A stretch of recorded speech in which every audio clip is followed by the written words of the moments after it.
to give this a shot. I'm not in pain mode, so I'm sitting straight and have wonderful posture. And I'm going to try to do a blue review, literally a Blu-ray review.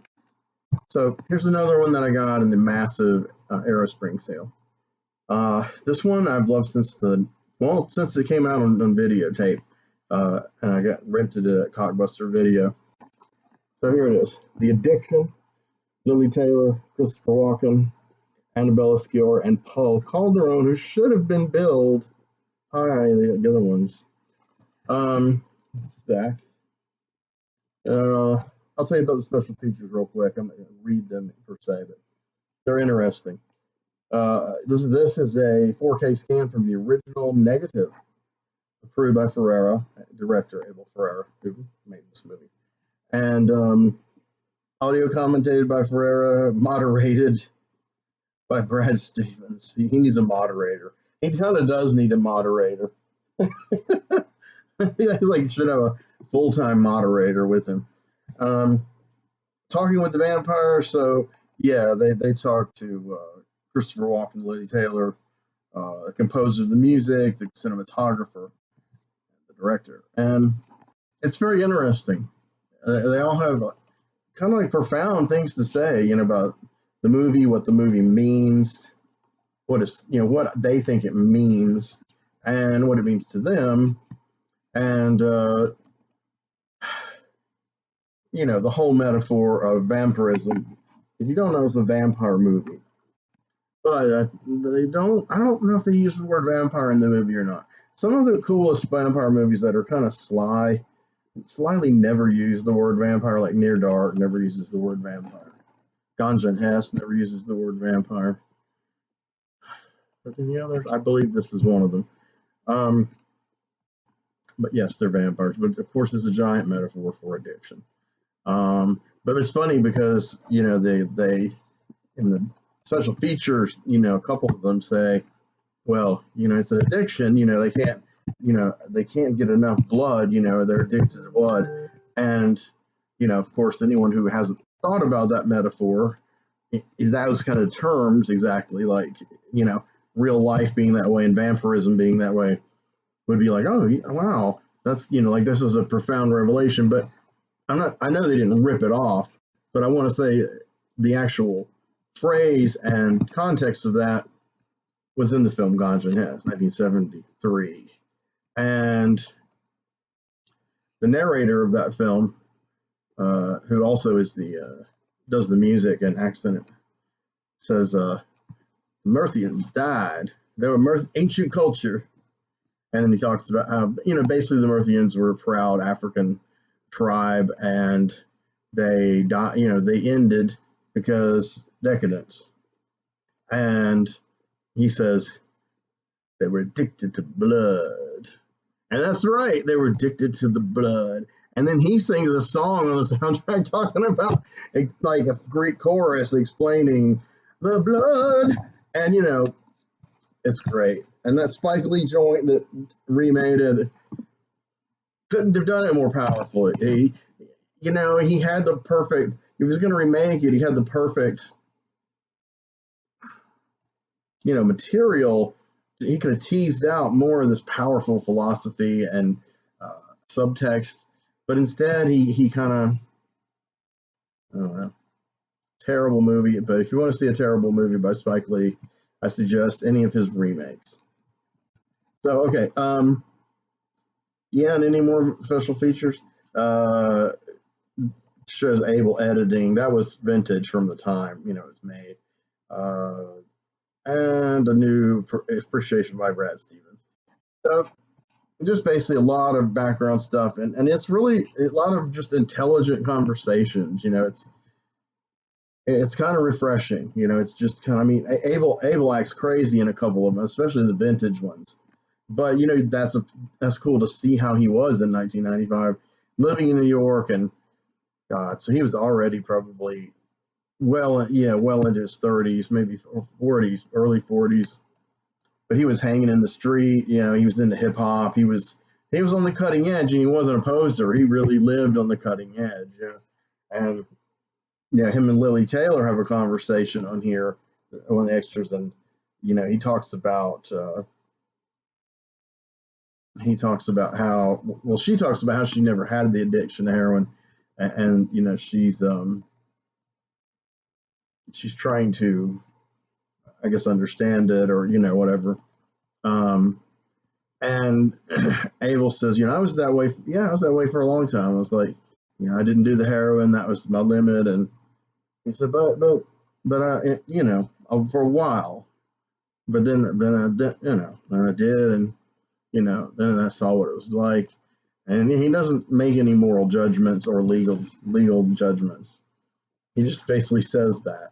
He gives you the hint that he thought heroin was like a bridge too far. But then, after many years, plenty of people around him doing it, he succumbed, I guess you could say. But anyway, this is just some of the stuff I think that feeds into the subtext. But what other important things that I forget to tell you right off the bat? Yes, it's about vampires. Oh, it's black and white. It's amazing cinematography. Now, Arrow always does incredible art, especially when they get painters to do their covers. And he sees this is Lily Taylor, and this is one of the most incredible shots in the movie, actually, where the window falls over her and it kind of comes like a cross. And here you see Christopher Walken and Annabella Sciorra, who are both pivotal characters, totally pivotal characters, but they have the least screen time of all the major characters, and it's quite a cast. I mean, I'll get to that in a sec. So it's a snapshot of that time, the mid '70s, living in New York, and the independent film was taking off. Of course, a lot of this, even though I'm not a fan, I'm going to give him props. A lot of this is because of Quentin Tarantino, and success of Pulp Fiction broke a lot of shit open for a lot of people, and other people in that general stable who had financial success, also were examples for people like Kevin Smith of Clerks or Robert Rodriguez, and that was like Harvey Weinstein's little stable. That's kind of a maybe I shouldn't call it that at this stage, what we know about Harvey Weinstein. But a lot of indie movies were coming out in the 90s. I mean, early 90s too. I mean, you did see the wave starting with like Bad Lieutenant, Reservoir Dogs, like Bad Lieutenant, and all this stuff leading up to Pulp Fiction. Now, I personally do not think Pulp Fiction is an apotheosis of that sensibility at all. To me, if you check your morality at the door about things like the Gimp and the adrenaline shot to the heart and those kind of things, to me it's a very mainstream film. I mean, and there isn't anything he did in there that was new. I mean, after you see films made before that, and you see a lot of them, and you go, I saw it in the theater and I liked it okay, but I was disappointed. It's the same way I felt about Star Wars, and I was really young when I saw Star Wars. I really liked it, but I didn't feel the spirit of it like Marvel comics that I was reading, or novels that I was reading, and I couldn't put my finger on it. And one day I was holding one of the action figures I had. I had Chewbacca and I had a C-3PO, and the word commercial I'd heard somebody say it, and in the next few years I heard a lot of people say it's too commercial, mainly about music.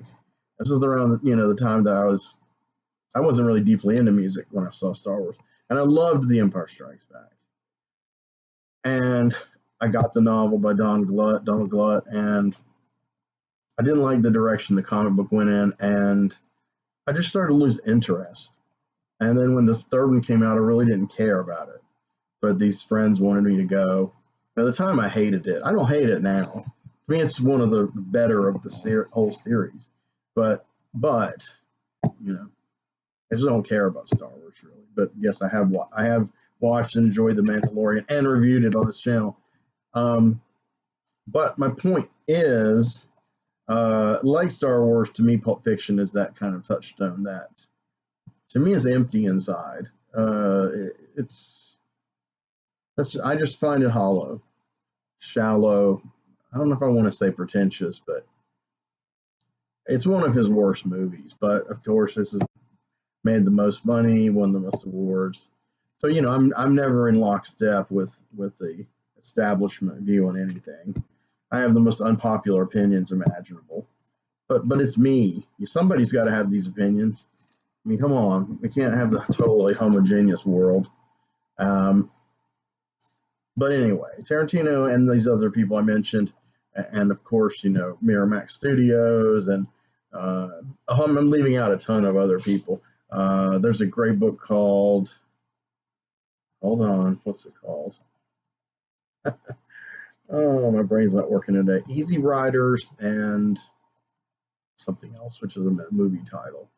And basically charts the independent film movement in America from the 60s and a lot of Dennis Hopper, and then through the 70s, 80s. And then when it gets to that period, it kind of, gives you kind of the beginning of it.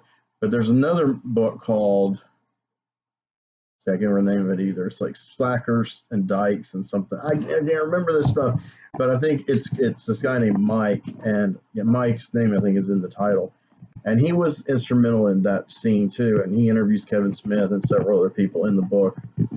It's been a long time since I've read those two, but they really helped me understand a timeline, a through line, and who did what and who influenced what to happen. Help make it happen.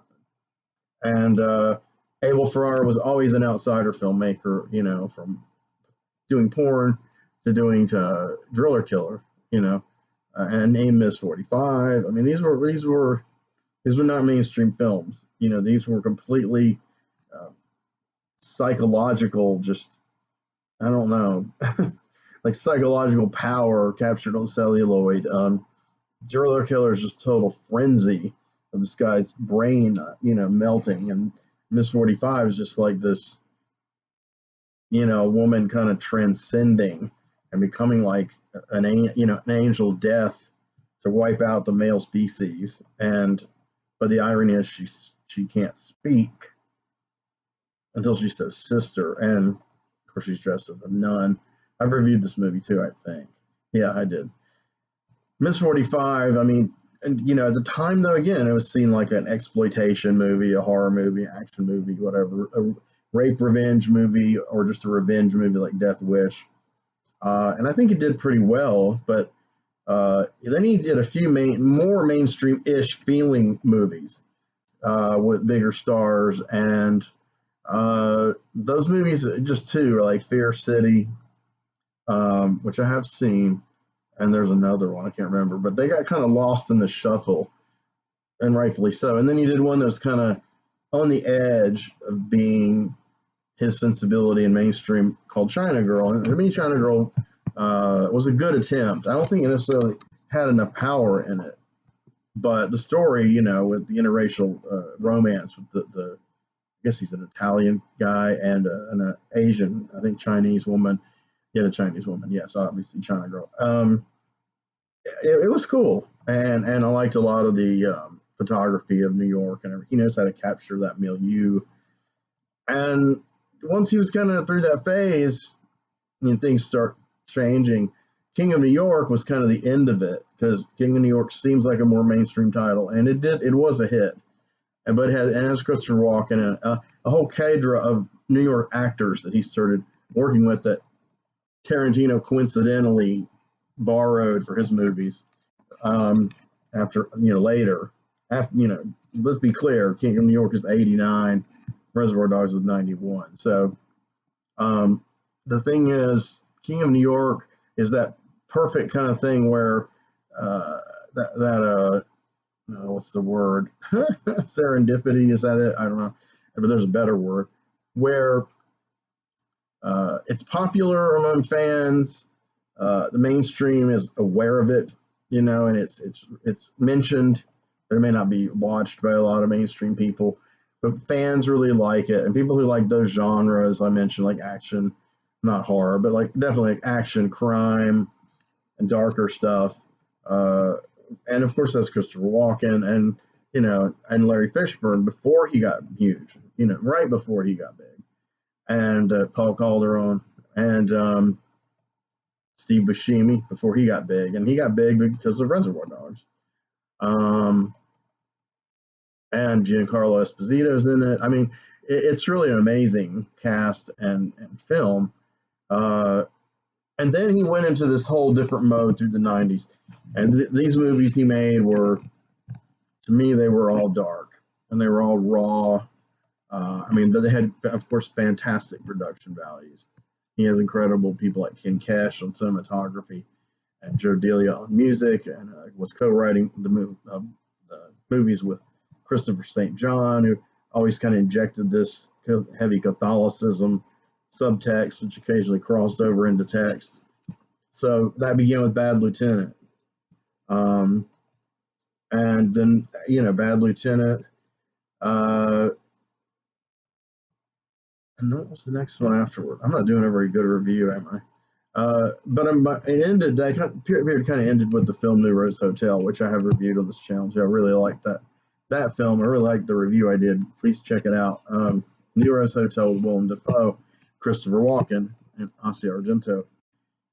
That's kind of the end of that wave, but the wave from Bad Lieutenant to New Rose Hotel is pretty amazing. I would include, I think it's before New Rose Hotel. God, what's the name with Matthew Modine? The Blackout. I think Blackout it's not one of the best ones of that wave, but I think it's strong. I think it's underrated. It took me many years to actually see it. So when this stuff peaks, this is kind of like right at the peak of it. But this was not a hit. This movie wasn't made for much money, though. It was extremely low budget. And I had no idea that it was so low budget. And maybe that's why Christopher Walken's only in it like 10 minutes. But it was a flop. It made so little money. A whole theatrical run in America made initial theatrical run made $300,000. Among like 20 theaters, and it's scattered throughout United States, and that's not a lot of money. I'd say this movie probably cost. I don't know. I'm gonna have to research. It doesn't say. They never say exactly how much it costs to make, but I would estimate. I'm just gonna guess. I would say 150,000. It might be more. It might be less. I don't know, but who cares? I mean, it's a tight film. It doesn't need to be like super spectacular. There's not a whole lot of. There's almost no special effects in it. The ones that are in there are rendered very artistically. It's in black and white, and a lot of it is people talking, and that may be too much for some people. But if you follow the arc of this character. Kathleen, I want to get her name right, if they say it on here. I only mentioned newcomers like Tarantino. Kathleen, I don't say her last name. But anyway, Kathleen, played by Lili Taylor, she's a philosophy student, and she's trying to get like her master's, and she's working on her thesis. A lot of movies seem to start with that dilemma for characters that I've seen. Not a lot, but quite a few. And her best friend or study buddy is Edie Falco, who went on to play in The Sopranos, and her professor is played by Paul Calderon, and I know you'll recognize him and his voice, but he's one of those guys that no one really knows his name. He has a very small role in Pulp Fiction where he plays that guy at the bar or whatever. And about the middle of the movie, but he's in King of New York. He was in Tenement by Roberta Findlay. He was in Condition Red by Mika Kaurismäki, and just all through the 80s. In the mid 90s, he became a member of the cast of One Life to Live. During their best period, in my opinion, ever written by Pamela Lawton Hammer, were really the most powerful stuff, that they'd ever done, dealing, of course, with the most popular character, Todd Manning. But the woman that Todd Manning was married to had a brother and called Delmonico or Dell, and he was a cop. And at first he was utilized pretty well, and then he just kind of disappeared. And when they introduced later another brother of hers, who was a lot more white than those two, they were talking about Dell again, so that was kind of annoying. But I was excited when he was on. But that was during this. He was on One Life to Live shortly after this movie. But this professor is very different. He's not playing these, these, shit talking, street guys like he is in King of New York, like he is in Tenement. He's playing a professor, a philosophy professor, and he's very circumspect. And I think you can tell he thinks Kathleen's attractive. He knows she's in like the smartest chick in the class. But Kathleen one night is walking home and she's attacked by a woman who does ravage her neck, and this woman is named Casanova, we later find out. I think they say her name they may not, I can't remember, but it's in the credits. It's credits, damn it, so it's real. And Casanova, Annabella Sciorra, she's a menacing figure.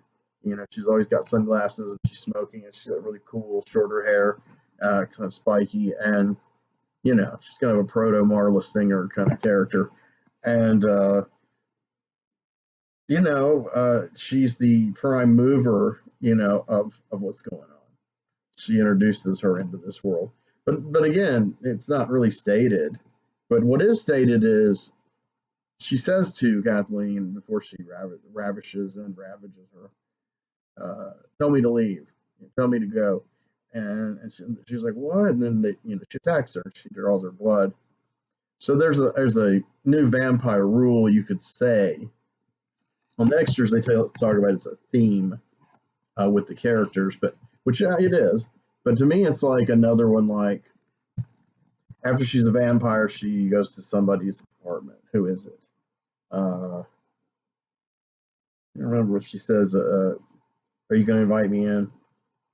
So it's that vampires can't come to a personal abode without being invited in. So this is the opposite. This is when you're being attacked by a vampire, if you tell them to leave, they'll leave. But no one thinks to do that. And, it gets more and more frantic with these handful of vampire characters we have in this movie, saying, tell me to leave, tell me to stop, tell me to leave me alone. And they never actually say those exact words, so they get vaporized. And she gets sick at first, and then she's kind of, mulling around and dopey and, losing track of her studies and her life. But one night she tries to attack this dude. And he says, get away. I think he says something like that, so in a way he kind of does it. But anyway, so this is Christopher Walken, and he takes her to his, one of his little hangouts, little abodes that he has. He's probably rich and has them all over the world, but I'm just speculating. But his name is Pena. I think it's P-E-I-N, P-E-I-N-A, Pena. And, it's slightly implied that he's been around maybe since ancient Rome. Maybe not that long, but it's obvious he's been around at least more than 1,000 years. And he mentions how he basically went on a bender, and afterwards he stopped killing people for blood. He stopped drinking their blood, and he occasionally had obtained blood from other sources, but he kind of cleaning his body out. And I never thought vampires could do that, but he makes this a thing. He's like, you should not, you don't want to stand out. You want to fit in. You want to be unnoticed. As he said, I've succeeded. He's like, I can, I can eat, I can sleep, I can defecate. When's the last time you defecated? And so even the unpleasant parts of life he can do again of being a human. So he's still dead, and he kind of mentions to her offhand that she is dead. So they're undead, and I'm glad they said that, because sometimes people skirt that vampire thing and don't lump the characters in with the undead. And to me, the line is blurred so much post Anne Rice and a lot of sensationalistic goth kind of vampire stories that a vampire can be anything you want it to be. I guess the old rules don't matter. But I think each vampire mythology in a story should have its own mythology. It doesn't have to follow the exact mythology of Bram Stoker. But in this thing they have about tell me to leave, I thought that was cool that they had that. Now they can be in the daylight, but they don't like the daylight. They have to wear sunglasses, but they can't really be in the daylight really very long. It just doesn't instantly burn them up, and crosses seem to kind of bother her, but she doesn't like recoil or anything like Christopher Lee. But Christopher Walken said one of the reasons he did this movie is he's a huge fan of vampire films and he's seen them all. And Christopher Lee as Dracula is one of his favorites. And I'm like, right on, man. And but this character Pena, it's vintage Christopher Walken. He takes her in just for a short while, and he tells her, basically what she is, what they are, what he's achieved over time, and he thinks she should try to do that, try to modulate her desire, because she's getting kind of wild in the way she's attacking people. She's out of that dazed phase where she's still kind of, oh, I'm just a human. It was attacked, but I don't know what happened, and the cops aren't doing anything to help me. To the point where she kind of knows what she is. Again, they don't say the word, and so she's kind of getting a little wild, and it's making her kind of physically and mentally ill. So after he puts her on this course, he disappears from the film, but now she has a redirected purpose, and so she's still a predator, but she's trying to be in control of her urges. She's trying to be selective with her victims. Maybe, I don't know. Maybe not. They seem random, except she does vampirize Edie Falco, and two memorable ones are the cab driver with the backward baseball cap and the black rapper. Those are great. And Paul Calderon, the professor, she attacks him. So the first time they get together, they just talk and blah, blah, blah, and there's this kind of undercurrent. So the second time they get together, undercurrent like sexual tension. The second time they get together, she kind of more or less says, you want to have sex with me, without using those words. And he's like, yeah, sure. And he's been checking her out forever. It's like he's afraid, because of the teacher-student thing, he's afraid to make the first move. That's understandable and wise from a legal viewpoint. She's not like she's underage or anything, but she is a student, so there's still that position of power or violation kind of thing. And so he thinks he's going to be seduced, and they kiss some. So fangs him. So she decides and on top of this, once she's got her urges under control, she gets back into her studies and she gets a master's degree. And she becomes more ruthless and single-minded in her life. She's not so loose and, I don't want to say happy, but, positive, but also doom and gloom philosophical, because she really is always quoting these doom and gloom philosophers. And it's real interesting, cool stuff, and makes you want to go out and read these books. And but at this point, she's very ruthless, and she knows what she wants. She's on target. She gets her master's degree, and she decides to have a party with people associated with the school and the university, and just have them all there and have a party and celebrate her masters. And they're also excited. This old guy who was around in the beginning, he's some big wig at the university, and she's kind of messing around with him.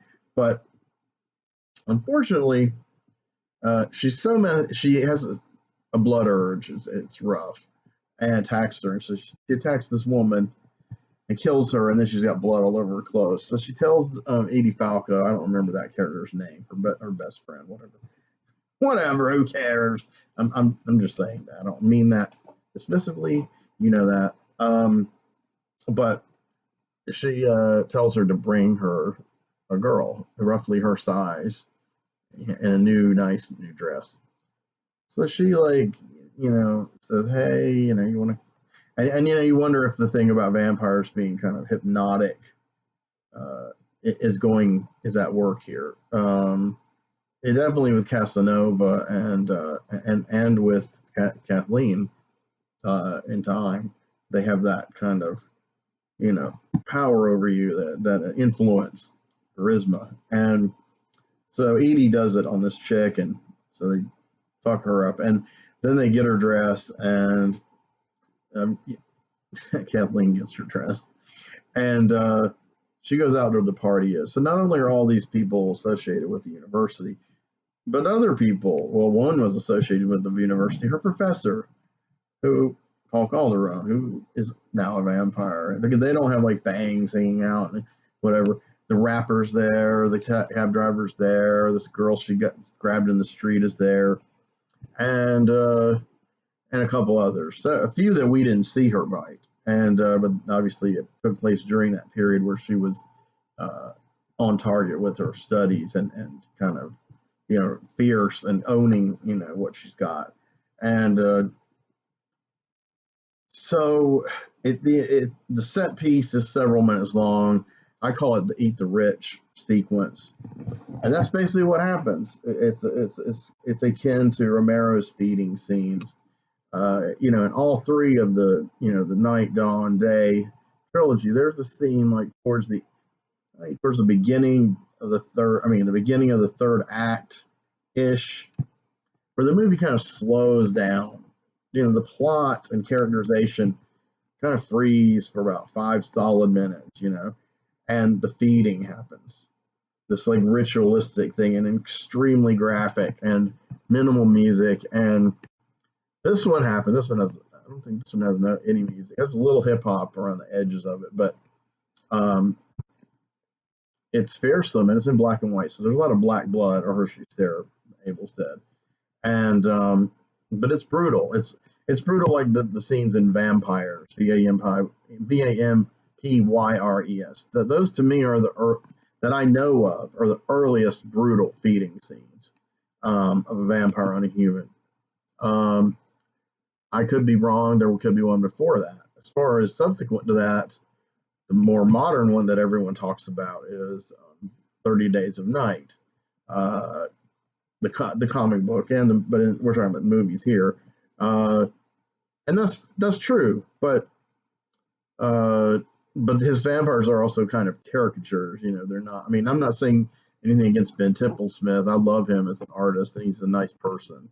But I don't really buy a lot of Steve Niles' work. I mean, there's another Sacred Cow that I'm kind of indifferent to. I don't, and I've met him and talked to him several times because my ex-wife was a friend with him briefly. But I just, nice guy. I just don't get it, or the appeal. But I get what he was trying to do. It was a cool idea, having it in that town in Alaska or wherever, and 30 Days of Night. And so there you go. You got a whole month of vampirism, stalking everybody, and they're really savage. So that's kind of the terminal point of this.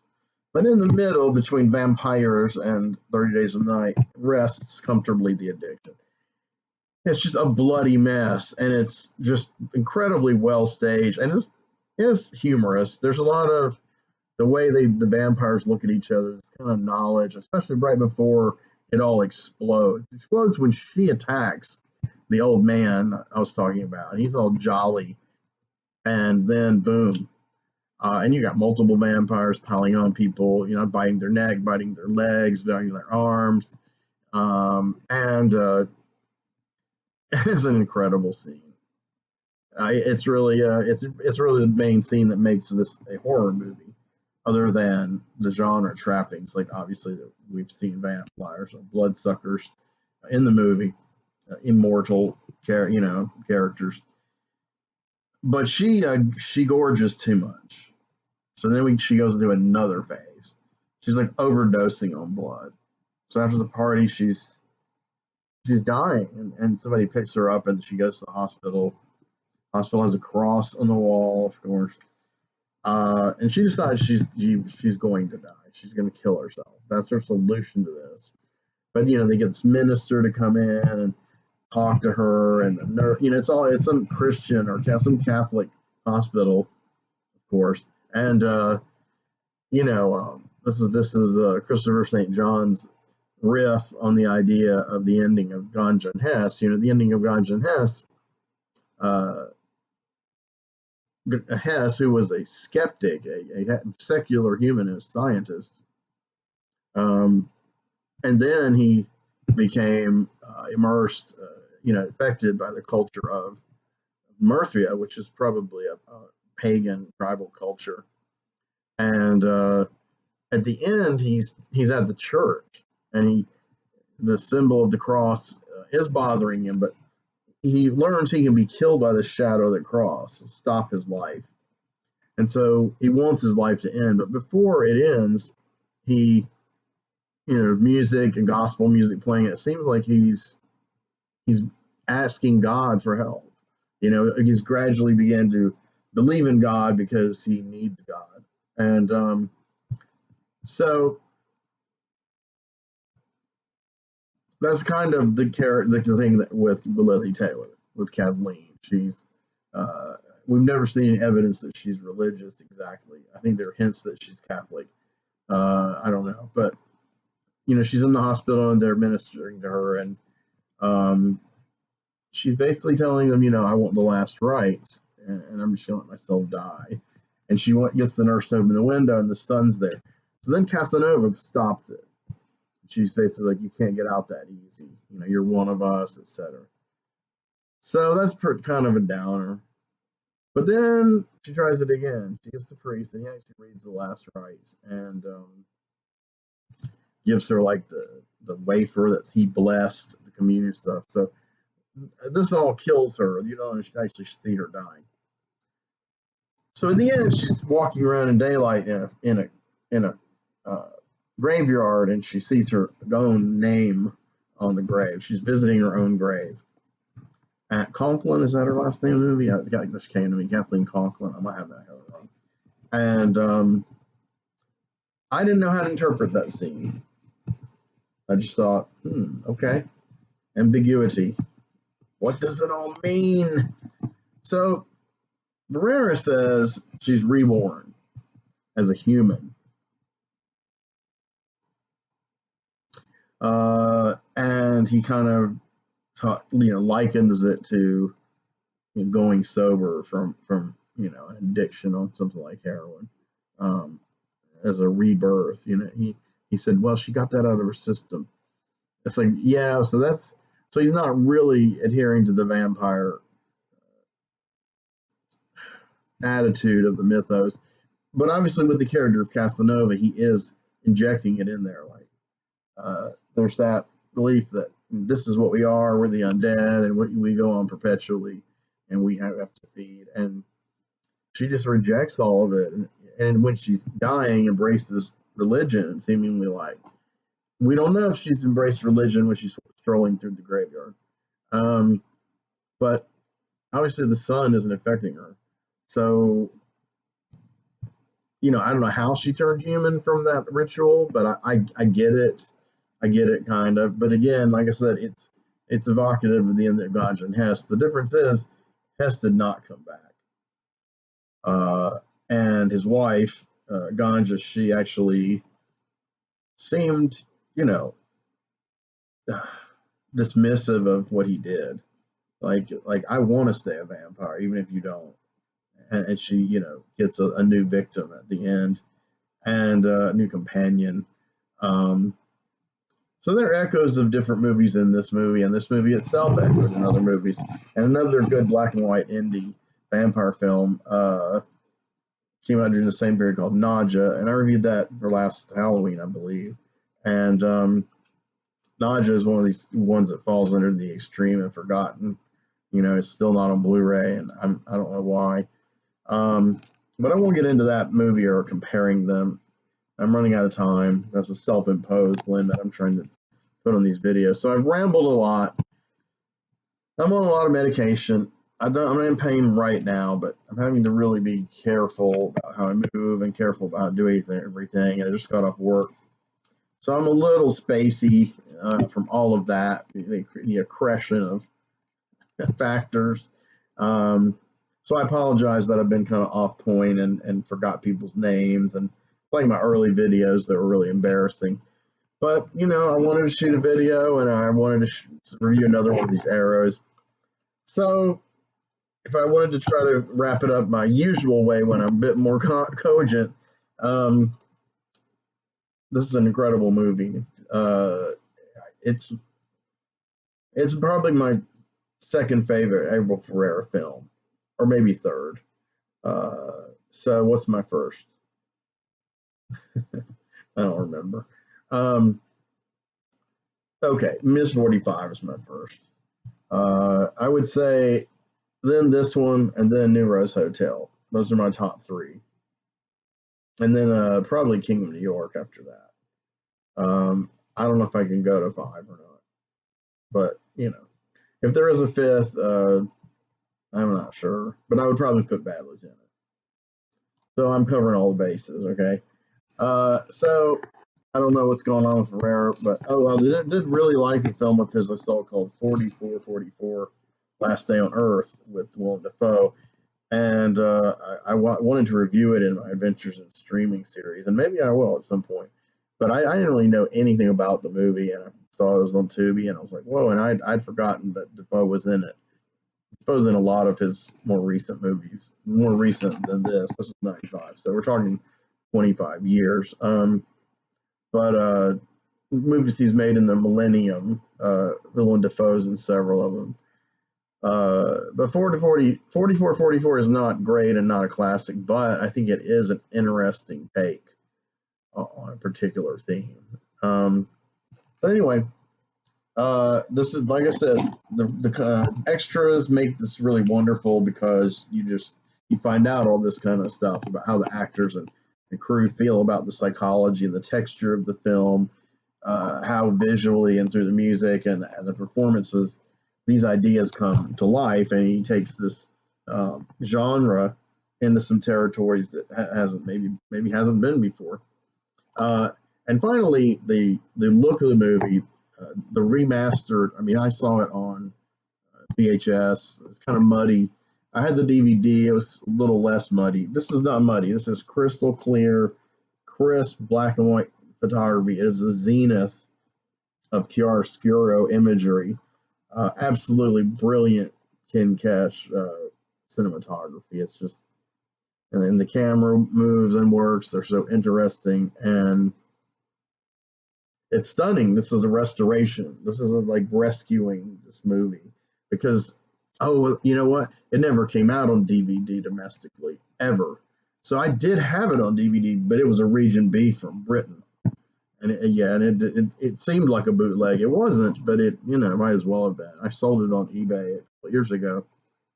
So talking about lost and forgotten, extreme and forgotten. But this has been out quite a while. This has been out since before I started doing this channel, but not long. I think 2019 possibly this came out. A lot of these interviews are 2018. So check it out, man. I wish I could remember more people's names and dialogue from the movie and all that stuff, but my brain is fried. So thanks for listening. The new project, the channel expansion, is going very smoothly. I'm excited, and I'm excited to share the details, but it will be a little while longer before I can really feel comfortable doing that. I'm just keep hinting and naming a few names and ideas. So And I'm doing it on TikTok. I'm also giving some updates there. Take care. Love you.